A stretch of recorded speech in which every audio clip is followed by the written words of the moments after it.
Hello, you're watching GameSpot Daily, the show where we cover the top news stories in 15 minutes. I'm Callie, and I'm joined by Michael Hyam. Hello. This is the last day I'll be here for the week. Oh. For the week. Yeah, you're going to be gone. All you haters out there, enjoy the show without me, because I am moving. You're moving to another apartment in this same area. Still paying the same damn price. The rent is too damn high out here in the Bay Area, and that's the news for the day. Peace out, y'all. I'm just kidding. Bye. No, we got plenty of news stories, Callie. Tell us how you really feel. We have so many. I have to refresh this page, though, because... Okay, cool. We have so many news stories to cover. Not really that many, but we'll still have fun with it. One that I'm particularly excited about. But we'll start with Metal Gear Solid 5. So it got an update that lets you play as Quiet in the FOB missions. FOB. I think they call FOB? Is it FOB? Yeah, FOBs are a different thing. Yeah, listen, I haven't played MGS5. It's all right. Really. I've only played a little bit of this game. Oh, my mom's a FOB. It's really cute. Oh my god. It's cute. Yeah, FOB missions. Well, rolled a 1 on that. Okay. You really fucked that one up. Anyway, almost 3 years after its release, Metal Gear Solid 5 added Quiet as a playable character in the FOB missions. What does that stand for? Forward operating base. Forward operating base. I knew it was something operating base. Mm-hmm. She was previously a companion that you could bring into missions with you and was playable in Metal Gear Online with the purchasable Cloaked in Silence DLC. So it's basically that character model, but in FOB missions. Unfortunately, you can't play her in any missions that take place in the open world areas. Yep. And you can so you can only play like she said. There's you can only play her in the FOB missions. That's the new thing. But I was watching gameplay of her in Metal Gear Online, and she's wild, dude. She runs fast. She'd be slicing fools up, So she does like CQC. You could pull off CQC moves really easy with her in Metal Gear Online. It's pretty cool. I didn't play that much Metal Gear Online, but I was watching. And I was like, damn, Quiet's dope. Yeah. So she can aim down sights with minimal shaking. She can jump up ledges that Snake would need a ladder to get to. You said she runs really fast. Yeah. She can dash forward. She can go invisible when she's still. She has a cool kick that knocks people out. Yeah, that was dope. She could do this like slide on the ground. Yeah, slide to the left. And you could slide to the left or right. Mm-hmm. And then do one hop up to the ledges that Snake need a ladder to get to. Hey, as a playable character, you can't change her uniform at all, which you could when she was a companion character. So. Yeah. All right. Yeah, so Quiet is now in the FOB missions, but there's also the update also added 5 new items that you can develop and use in the FOB missions. I don't know if we want to run through them all, or there's the Renov. No, there's just 5 new items that you can develop and use that have been added. If you're curious, you can look at our site on You can look at our story on GameSpot. Listen, I got home really late last night, and I got maybe 6 hours of sleep, maybe 5. That's all right. So, yeah, you can look at our story on GameSpot, which we showed you a second ago, if you are curious about the specifics of those items. Sniper rifle, non-lethal sniper rifle, dark matter generator, stun dark matter generator, and an energy wall. Those are words. Wow, we are struggling today. I'm straight. I don't know what you're talking about. Speak for yourself. All right, let's move on. Yeah. So we're also talking about games that came out in years past. So, yeah, it's funny that we mentioned Metal Gear Solid 5 in 2018. That game came out in 2015. Still getting some new updates. And another game that was actually pretty high on our Game of the Year list of 2017 is getting an update as well. Mm-hmm. Hellblade getting a VR edition. So it's coming to Oculus Rift and HTC Vive on July 31st. If you own Hellblade on Steam, you'll get this version for free. Oh, yeah. It's the full game in VR. It's not DLC. You turn your head to make Senua turn as she moves. It also includes, quote, additional experimental game modes and fully customizable comfort options. Yeah, this isn't going to be like a first-person version of the game. It's a third-person game. It's just that the camera movement is now stuck to your head. I mean, the game it's like sound is such a big deal, and like to have all of that. I mean, the full headset on when you have headphones on, and it's like right here. Sounds a lot more intimate and it's a lot to deal with. It seems like the sound design is one of the standout things in Hellblade. but to be immersed in like the visual aspect where you are totally enclosed by your environment. Like even though it's not first person, you're still like in there over the shoulder of Senua and hearing all these sounds within the environment that's plastered all over your face. Like that sounds pretty dope, but also sounds pretty creepy if you ask me. Developer Ninja Theory said it made the version out of curiosity and wanting to experiment with VR. Just so it's just like kind of. Yeah, I think they developed this alongside making the main game, so it wasn't like, oh, what else can we juice out of this game? Oh, let's make a VR version. It's like, no, there's like legit was made in parallel with the main game. So yeah, technical sacrifices were made to make it run well in VR. Of course, that's just how it is, and they said that it helped them optimize the base game, since they learned about what kind of graphical sacrifices they would have to make. Because now in VR, it has to run at 90 frames per second. Otherwise, you're going to yak, dude. And yeah, Ninja Theory said that they're interested in more VR projects in the future. So who knows what that'll mean. I would highly recommend playing Hellblade, though. If you haven't played it, it's a fantastic game. And it was on our top 10 list in 2017 for the best games of the year. Was it number 8? Yes. Yeah. Cool. So yeah, definitely check it out if you haven't played it. Especially if you have it on though, Steam. We haven't played it in VR here at this show, so we couldn't tell you whether it was really great in VR. But it is a fantastic game, and yeah, definitely check it out. Yeah, it's out there. Yeah. This is probably, I would say, the most interesting story of the day.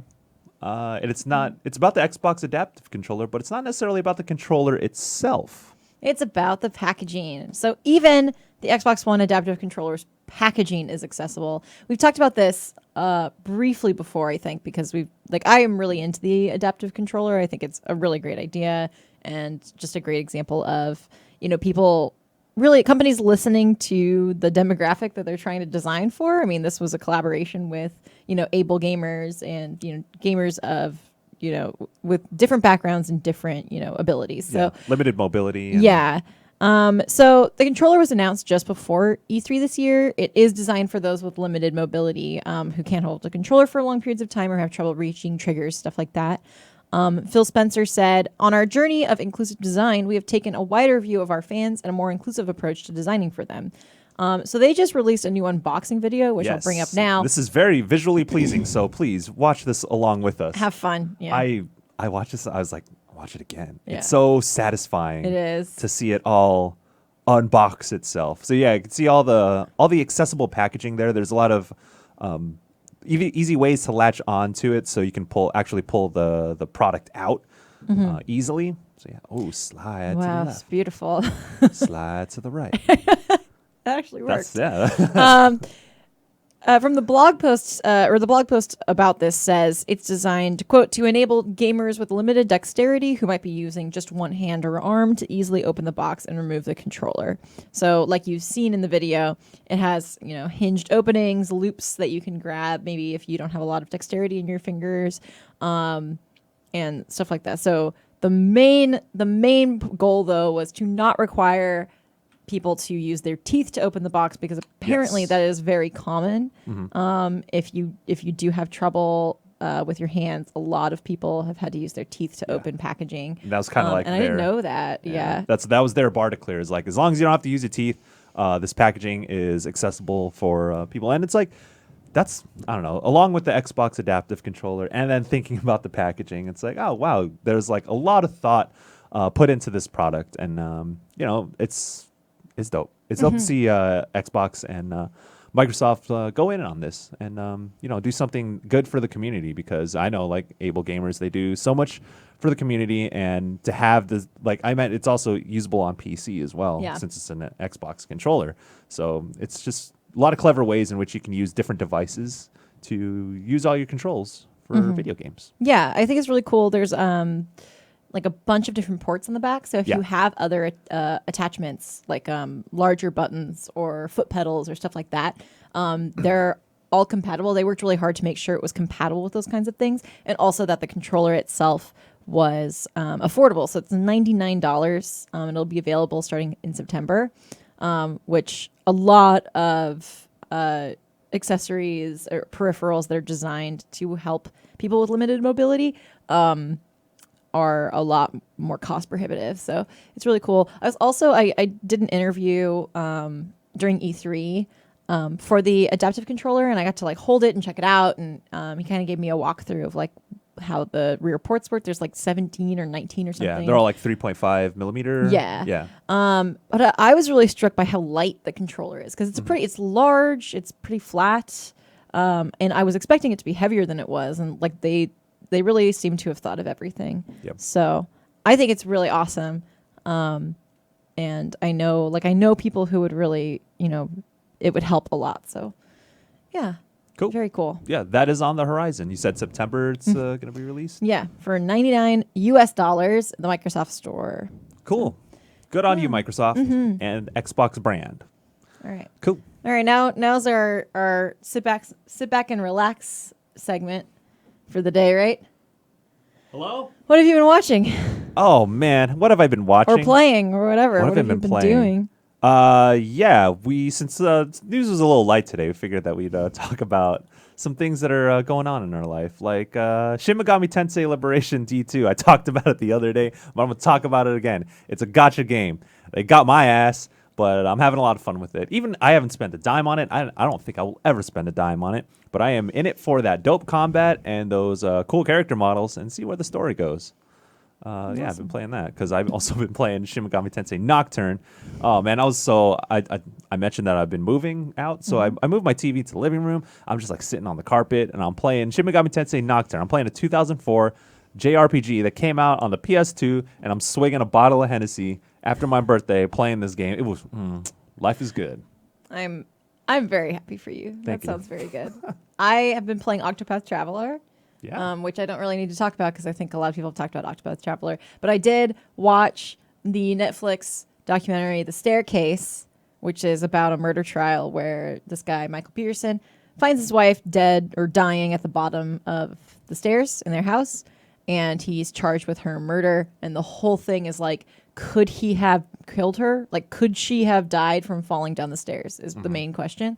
And then it gets insane. It gets like I looked at the episode list. I was around episode 4, and it's kind of like, did he kill her or didn't he kill her? And I was kind of like, yeah, I get it. And then I saw that there were 13 episodes, and I was like, there's 13 episodes of this? But there's 13 episodes for a reason. And they don't even go into the owl theory, which is what I want to talk about right now. So the owl theory. That's all you. The owl theory. So she had like really big lacerations on the back of her skull, which was the main reason that people were like, oh, you definitely beat her to death, because they looked really gory. But there's this theory that was started by a lawyer who actually was not involved in the case, but happened to be their neighbor. And there's a lot of owls in the area that they lived. And the theory is that she was attacked by an owl because she was found with microscopic feathers, pine needles, and her own hair in her hand. So she had grabbed like her head.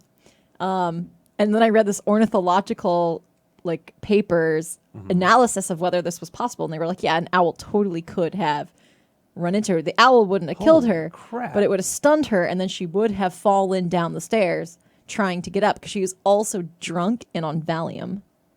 It's a whole thing. It's a whole thing. They didn't even go into it on the Netflix special, and the Netflix thing was still really interesting. So, yeah, Staircase. It's a French documentary. I mean, it's like in English, but it was by a French company. The murder or the murder charge happened in the early 2000s. Her death. She died in 2001. Damn. So, I'm on the owl. I'm Team Owl, which I mostly think it's interesting just because that sounds ridiculous, right?